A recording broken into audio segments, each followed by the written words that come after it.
Hello, my dear friends. Welcome back to Corporate Daaduji, where we share simple yet powerful sales lessons that can transform the way you work and drive phenomenal growth in your career. Let me ask you something. Today, we're diving into a question every salesperson faces. How do you turn suspects into prospects? You may think that everyone in your target industry is a potential customer. But there's a huge difference between someone who might buy and someone who is ready to buy. Let's uncover the secrets to turning cold suspects into warm prospects and take your sales game to the next level. Years ago, a wise sales mentor told me something that changed my approach forever. He said, "Not all leads are created equal. You must learn to separate suspects from prospects." But what exactly does that mean? Let's break it down. A suspect is anyone you're not currently doing business with, but you think could have a need for your product or service. Think of it this way: every company in the industries you target starts out as a suspect. They might fit your customer profile on paper, but you don't know if they're ready to buy. A prospect, on the other hand, is someone who has been qualified to a certain degree. They meet your criteria, and there's a real chance they're considering your solution. There are two types: small p prospects, who meet your criteria but haven't yet engaged with you, and capital P prospects, who are already in conversation and moving closer to becoming a customer. So, how do you turn suspects into prospects? It all starts with a strategy, and I'm going to share a simple 3-step approach that will help you qualify suspects like a pro. Step 1. Target the right industries. The first step is to look at the industries you're targeting. Ask yourself which industries are most likely to buy from you. Focus on the ones that have a strong potential for needing your solution. Maybe you're selling software that helps streamline operations.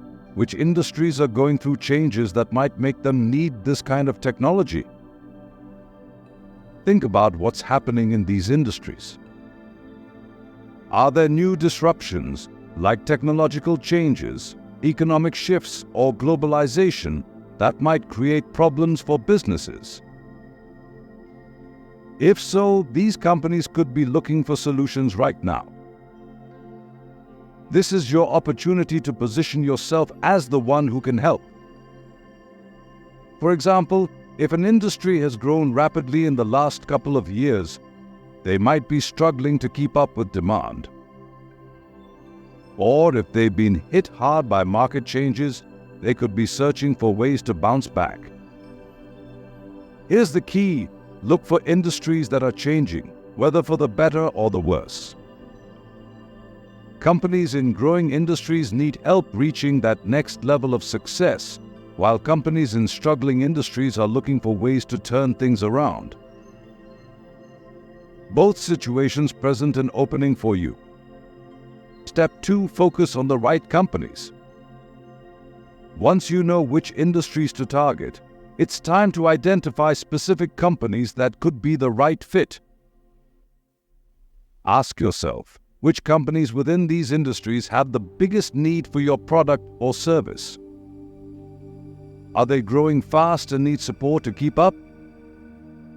Or are they facing a slowdown and need a solution to kickstart their growth again?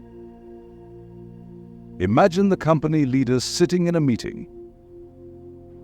If the company is growing, they're probably brainstorming on how to maintain that momentum. If they're struggling, they're likely searching for ways to get back on track. This is your chance to grab their attention. Even if a company's sales are flat, it could still be a good prospect because every organization's goal is to grow. The only companies to be cautious with are those that seem content to stay where they are. They might not be ready for something new. Remember, the best time to reach out is when you can sense a need or urgency.